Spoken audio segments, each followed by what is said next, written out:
नमस्कार, FM news देख रहे हैं आप। मैं हूं आपके साथ नेहा वालिया और वक्त हो चला है मिड डे न्यूज का। सबसे पहले बात प्रधानमंत्री नरेंद्र मोदी की, जिन्होंने आजादी के अमृत महोत्सव से स्वर्णिम भारत की ओर कार्यक्रम के शुभारंभ समारोह को संबोधित किया। पीएम ने कहा कि हमारे और राष्ट्र के सपने एक ही हैं।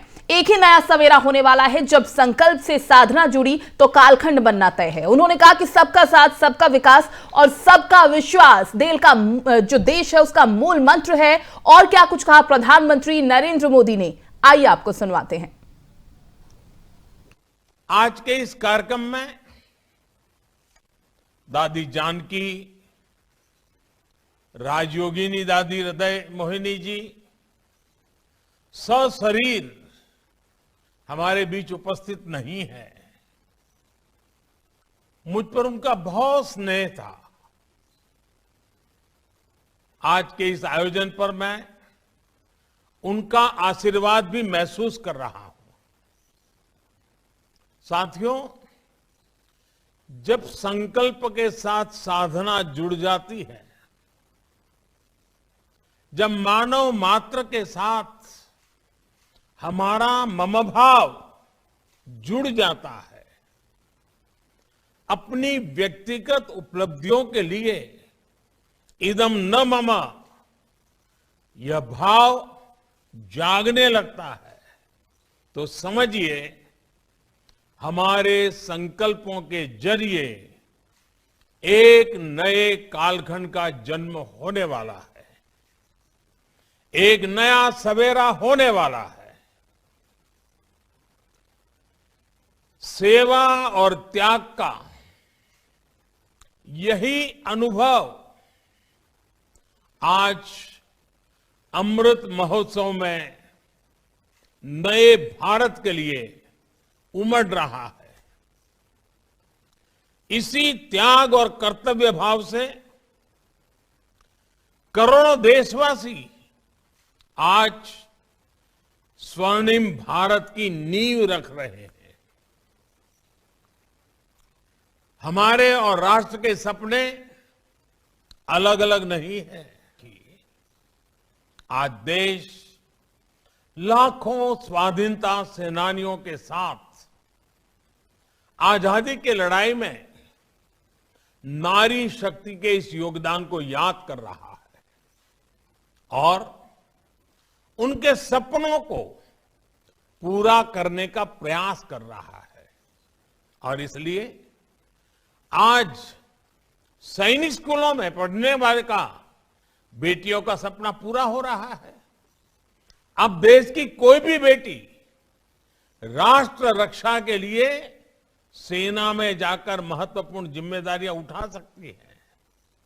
महिलाओं का जीवन और कैरियर दोनों एक साथ चले, इसके लिए मातृ अवकाश को बढ़ाने जैसे फैसले भी किए गए हैं। देश के लोकतंत्र में भी महिलाओं की भागीदारी बढ़ रही है। 2019 के चुनाव में हमने देखा कि किस तरह पुरुषों से ज्यादा महिलाओं ने मतदान किया। आज देश की सरकार में बड़ी बड़ी जिम्मेदारियां महिला मंत्री संभाल रही है और सबसे ज्यादा गर्व की बात है कि अब समाज इस बदलाव का नेतृत्व खुद कर रहा है। हाल के आंकड़ों से पता चला है कि बेटी बचाओ बेटी पढ़ाओ अभियान, इसकी सफलता से वर्षों बाद देश में स्त्री पुरुष का अनुपात भी बेहतर हुआ है। ये बदलाव इस बात का स्पष्ट संकेत है कि नया भारत कैसा होगा। और अब जम्मू कश्मीर और लद्दाख में भी दिल्ली पुलिस के अधिकारियों की पोस्टिंग हो सकेगी। केंद्रीय गृह मंत्रालय ने इसके लिए आज आदेश जारी कर दिया है। संयुक्त कैडर के आदेश के मुताबिक जम्मू कश्मीर के आईपीएस अधिकारियों को भी राजधानी दिल्ली में तैनाती हो सकती है। वहीं आदेश के मुताबिक जम्मू कश्मीर और लद्दाख में यूपी कैडर के अधिकारियों की पोस्टिंग को हार्ड पोस्टिंग माना जाएगा।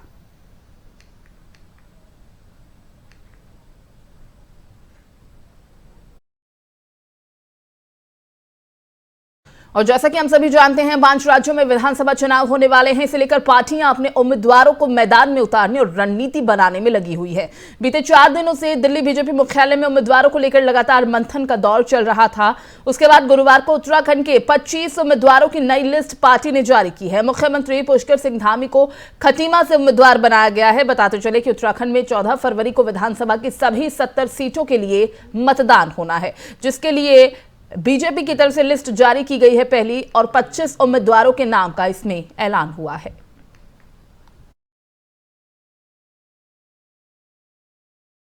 और वहीं दूसरी तरफ कांग्रेस ने आगामी यूपी विधानसभा चुनाव के लिए 41 उम्मीदवारों की दूसरी लिस्ट जारी कर दी है और दूसरी लिस्ट में 16 महिलाओं को टिकट दिया गया है। प्रियंका गांधी पहले ही 40% महिलाओं को टिकट देने का ऐलान कर चुकी हैं। आगरा छावनी से सिकंदर वाल्मीकि को प्रत्याशी बनाया गया है।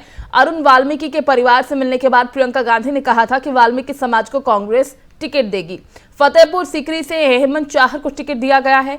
इससे पहले कांग्रेस ने अपने 125 उम्मीदवारों की पहली सूची बीते गुरुवार को जारी की, जिसमें विशेष रूप से 50 महिला उम्मीदवारों को टिकट दिया गया था।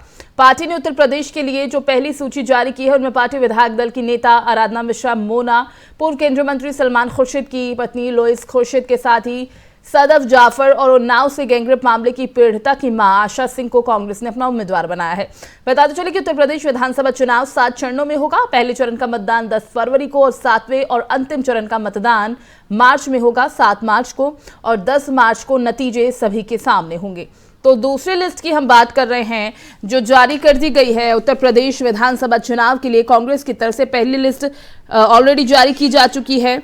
उनमें आपको बता दें कि 50 महिला उम्मीदवारों को टिकट दिया गया था, जिसमें 125 उम्मीदवारों की सूची जारी की गई थी। पहली सूची का जिक्र मैं कर रही हूं, उसके बाद अब दूसरी सूची आज जारी कर दी गई है उत्तर प्रदेश विधानसभा चुनाव को देखते हुए, जिसमें 41 उम्मीदवारों की दूसरी लिस्ट कांग्रेस ने जारी की है और इसमें 16 महिलाओं को टिकट दिया गया है। तो एक बार फिर आपको बता दूं कि 41 उम्मीदवारों की दूसरी लिस्ट जारी कर दी गई है, 16 महिला उम्मीदवारों को टिकट दिया गया है। इससे पहले कांग्रेस ने अपने 125 उम्मीदवारों की पहली सूची बीते गुरुवार को जारी की थी, जिसमें विशेष रूप से 50 महिला उम्मीदवारों को टिकट दिया गया था। तो प्रियंका गांधी पहले ही 40% महिलाओं को टिकट देने का ऐलान कर चुकी हैं। इसी खबर पर ज्यादा जानकारी के साथ हमारे स्थानीय संपादक विष्णु मोहन जी का रुख कर लेते हैं। विष्णु जी, दूसरी सूची भी जारी कर दी गई है कांग्रेस की तरफ से और 16 महिलाओं को टिकट दिया गया है। जी हाँ, कांग्रेस ने दूसरी सूची जारी कर दी है। इसमें भी लगभग 40% महिलाओं को दिया गया है टिकट। 40 सीटों को घोषणा की गई, जिसमें 16 महिलाएं हैं। इससे पहली सूची में कांग्रेस की 125 की सूची थी, जिसमें 50 महिलाओं के आसपास महिलाओं का भागीदारी दी गई है। जी देखिए, पहली सूची भी जारी हो चुकी है, दूसरी में 16 महिलाओं को टिकट दिया गया है। पहली में 50 महिला उम्मीदवारों को टिकट दिया गया है। 40% महिलाओं को टिकट देने का जो ये पैतरा इस बार चला गया है कांग्रेस की तरफ से, क्या आपको लगता है, राजनीति की आप भी समझ रखते हैं, कितना फायदेमंद ये साबित होगा कांग्रेस के लिए? देखिए, कांग्रेस की तरफ से ये बस बात की घोषणा पहले ही होगी कि महिलाओं की भागीदारी ज्यादा की जाएगी। प्रियंका गांधी ने इस बात का पहले ऐलान कर दिया था। उसको लेके महिलाओं को और जितने विंग हैं उनकी सबकी बैठक भी हो चुकी है, उनको संबोधित भी कर चुकी है। उसी प्रक्रिया को लेके वो इस चुनाव में महिलाओं की भागीदारी को बढ़ा रही है। कांग्रेस ये उम्मीद कर रही है कि महिलाओं की भागीदारी बढ़ने से वोट परसेंटेज उसकी तरफ आएगा। इसलिए महिलाओं के मुद्दे उठाए जा रहे हैं, महिलाओं की समानता और लड़ाई की बात की जा रही है। इसीलिए विष्णु जी, सवाल मैंने आपसे पूछा था, क्योंकि अनाउंसमेंट तो बहुत पहले ही हो चुकी थी कि 40% महिलाओं को टिकट दिया जाएगा, लेकिन हमने ये भी देखा कि जिस तरह से वो लोगों के बीच में पहुंच रही थी, महिलाओं के बीच में वो पहुंच रही थी, एक अपनी अलग जगह भी बनाती वो नजर आई है। बिल्कुल सही है, वो महिलाओं को अपनी तरफ आकृष्ट कर रही हैं और महिलाओं से सीधे कनेक्ट हो रही हैं। जो वो इसके लिए वो कांग्रेस शुरुआत से लगी हुई है, जब से प्रियंका गांधी ने इसका ऐलान किया है और कांग्रेस ने अपनी नीति तय कर दी है, तभी से इस दिशा में काम हो रहा है। और ऐसा लगता है कि महिलाएं कुछ उनकी तरफ आकृष्ट होंगी और कांग्रेस इस चीज को लेकर अभी लगातार आगे बढ़ रही है। जी चलिए, बहुत बहुत शुक्रिया विष्णु जी इस तमाम जानकारी के लिए। तो आपको बता दें कि कांग्रेस की तरफ से आज उत्तर प्रदेश चुनाव को देखते हुए दूसरी लिस्ट जारी कर दी गई है।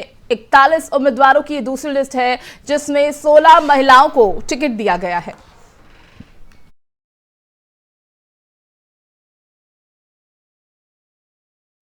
बढ़ते आगे, भीम आर्मी के प्रमुख चंद्रशेखर आजाद ने बीजेपी के खिलाफ मोर्चा खोल दिया है। उन्होंने गोरखपुर सदर सीट से चुनाव लड़ने का ऐलान किया है।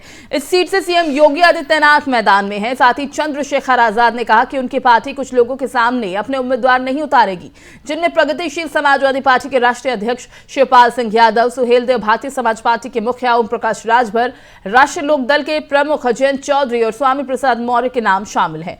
उन्होंने कहा कि अगर अखिलेश यादव चुनाव लड़ते हैं तो पार्टी उनके सामने प्रत्याशी नहीं उतारेगी। बताते चले कि योगी आदित्यनाथ भी पहली बार विधानसभा का चुनाव लड़ने जा रहे हैं। वो 2017 में मुख्यमंत्री बनने से पहले तक लोकसभा के सदस्य थे। योगी 1998 में पहली बार गोरखपुर से लोकसभा सांसद चुने गए और वो लगातार 5 बार से गोरखपुर से लोकसभा का चुनाव जीते हैं, लेकिन मुख्यमंत्री बनने के बाद उन्होंने विधान परिषद की राह चुनी।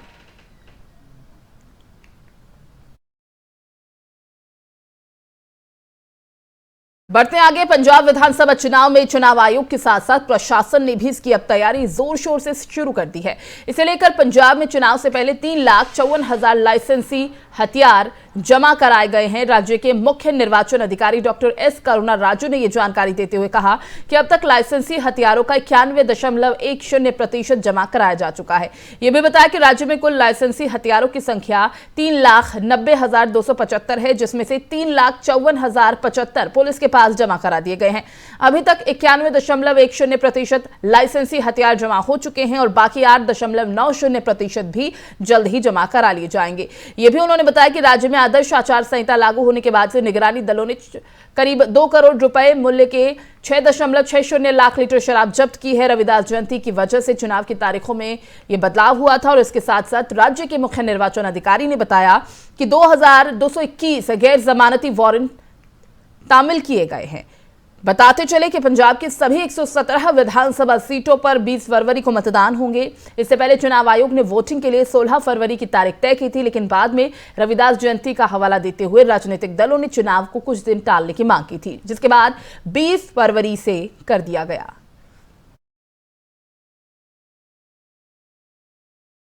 और वहीं कश्मीरी पंडितों ने बुधवार को ब्लैक डे मनाया। आतंकवाद के बढ़ते प्रभाव के चलते 19 जनवरी 1990 में घाटी से कश्मीरी पंडितों का पलायन शुरू हुआ था। इस दिन को कश्मीरी पंडित काला दिन के रूप में मनाते हैं और कट्टरपंथियों का विरोध करते हैं। बुधवार को भी पंडितों ने आतंकवादियों द्वारा शुरू किए गए नरसंहार अभियान के तहत अपने सामूहिक पलायन के 32 साल पूरे होने पर विरोध प्रदर्शन किया। प्रदर्शनकारियों के हाथों में कई तख्तियां थी जिन पर लिखा था, हमारे हथियारों को फांसी दो। उन्होंने अपने प्राणों की आहुति देने वाले पंडितों के लिए न्याय और पलायन के लिए जिम्मेदार लोगों के लिए कड़ी सजा की मांग की।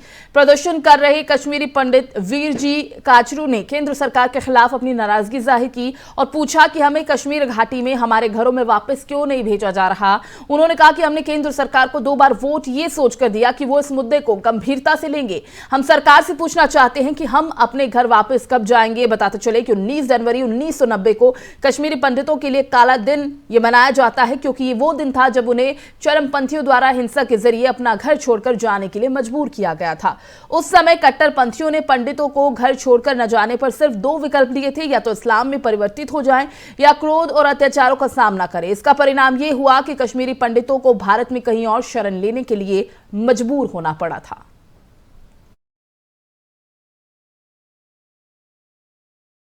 और भारत ने गुरुवार को बालासोर में ओडिशा के तट से दूर ब्रह्मोस सुपरसोनिक क्रूज मिसाइल के एक नए वेरिएंट का सफल परीक्षण किया है। इस मिसाइल को नई टेक्नोलॉजी से लैस किया गया था, जो परीक्षण के बाद सफलतापूर्वक सिद्ध हो गई। रक्षा सूत्रों ने इसकी जानकारी दी। भारत लगातार ब्रह्मोस मिसाइल के नए नए वेरिएंट का परीक्षण कर रहा है। यह परीक्षण ऐसे समय पर हो रहा है जब पाकिस्तान और चीन के साथ सीमा पर तनाव बरकरार है। और इससे पहले 11 जनवरी को आधुनिक सुपरसोनिक ब्रह्मोस मिसाइल के नए वेरिएंट का भारतीय नौसेना के गुप्त तरीके से निर्देशित मिसाइल विध्वंसक पोत से सफल परीक्षण प्रक्षेपण किया।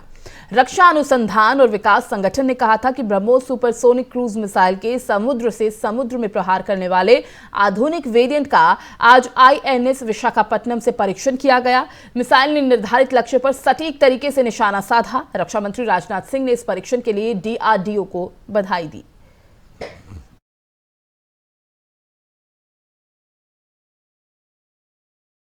और 5G मोबाइल फोन सेवा विमान प्रौद्योगिकी को प्रभावित कर सकती है और इसी चिंता को लेकर एयरलाइंस ने उड़ानों को रद्द किया है। एयर इंडिया समेत कई प्रमुख अंतर्राष्ट्रीय एयरलाइन कंपनियों ने 5G विवाद को लेकर अमेरिका जाने वाली उड़ानों को रद्द कर दिया है या उपयोग किए जा रहे विमानों को बदल दिया गया है। हालांकि एयरलाइंस के इस फैसले के बाद DGCA हालात पर काबू पाने की कोशिश कर रहा है। कुछ एयरलाइंस ने कहा कि उन्हें चेतावनी दी गई थी कि दुनिया भर में इस्तेमाल किए जाने वाला विमान बोइंग 777 विशेष रूप से नई तीव्र गति वाली वायरलेस सेवा से प्रभावित है। एयर इंडिया ने ट्वीट कर कहा कि वो अमेरिका में 5G संचार सेवा शुरू होने के कारण भारत अमेरिका के बीच उड़ानें संचालित नहीं करेंगी। एयर इंडिया की इन उड़ानों में Delhi New York, New York Delhi, Delhi Chicago, Chicago Delhi, Delhi San Francisco, San Francisco Delhi, Delhi Newark और नेवार्क दिल्ली शामिल है।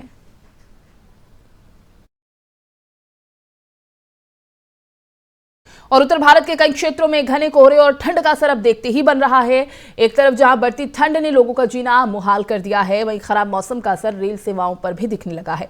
देश के कई क्षेत्रों में कोहरे का आलम यह है कि हर रोज कम विजिबिलिटी के कारण कई ट्रेनें घंटों की देरी से पहुंच रही हैं। वहीं आज कुछ हिस्सों में हुई हल्की बारिश और दिल्ली में छाए कोहरे के कारण 13 ट्रेनें देरी से चल रही थी और 22 ट्रेनों को रद्द कर दिया गया। CPRO उत्तर रेलवे के हवाले से बताया गया कि आज घने कोहरे के चलते हावड़ा नई दिल्ली एक्सप्रेस, पुरी नई दिल्ली एक्सप्रेस, गोरखपुर नई दिल्ली एक्सप्रेस, मुंबई नई दिल्ली एक्सप्रेस, कानपुर नई दिल्ली एक्सप्रेस समेत लगभग 13 ट्रेनें देरी से चल रही हैं।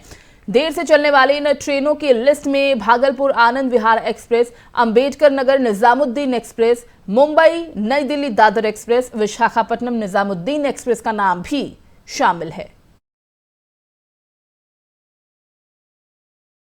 और जहां एक तरफ तो भारत में भी कोरोना वायरस की वजह से बहुत ज्यादा परेशानियां बढ़ी हुई हैं, लेकिन चीन ने भी कोरोना वायरस से निपटने के लिए सख्त लॉकडाउन लागू किया हुआ है और उसके भारी भरकम और कठोर रवैये की वजह से चीन के लाखों लोगों को बुनियादी दैनिक जरूरतों को पूरा करने के लिए बहुत ज्यादा संघर्ष करना पड़ रहा है। HK पोस्ट की एक रिपोर्ट के मुताबिक कोविड महामारी को सामने आए 2 साल का समय हो चुका है। चीनी सरकार अपने लोगों को जरूरी चीजों की आपूर्ति प्रदान करने में विफल हो रही है, भले वो उनके मानवाधिकारों के हनन करते हुए कड़े प्रतिबंध लगाती है। रिपोर्ट में शियान शहर के केस को रेखांकित किया गया, जो पिछले साल 23 दिसंबर से सख्त लॉकडाउन को झेल रहा है। लगभग 1.3 करोड़ की आबादी वाले शियान शहर से भोजन की भयानक कमी और सप्लाई में हो रही परेशानियों की खबरें सामने आ रही हैं। इसके अलावा गंभीर रोगियों द्वारा झेली जाने वाली परेशानियों की भी जानकारी सामने आई है। कई लोगों ने ऑनलाइन शिकायत की है कि उन्हें एक दिन दलिया की कटोरी पर जीवित रहना पड़ रहा है और वो भुखमरी की कगार पर पहुंच गए हैं। चीनी अधिकारियों ने इस बात को स्वीकार किया है कि जरूरी चीजों की आपूर्ति करने में समस्याएं आ रही हैं। रिपोर्ट के मुताबिक लोगों ने सोशल मीडिया पर बताया कि उनके घर पर खाना अब खत्म हो गया है, लेकिन उन्हें बाहर नहीं निकलने दिया जा रहा। 1.1 करोड़ लोगों को महीने से घरों के बाहर निकलने पर रोक लगाई गई है और करीब 1.3 करोड़ लोगों को लेकर लगाया गया लॉकडाउन वुहान के बाद लगाया गया सबसे बड़ा लॉकडाउन है। वुहान की तरह शियान शहर भी अब चीन की राजनीतिक व्यवस्था और अपने जीरो कोविड पॉलिसी टारगेट को हासिल करने के खामियाजे को भुगत रहा है। एक चीनी यूजर ने कहा कि किसी को इस बात की परवाह ही नहीं है कि आप जिए या फिर मरे।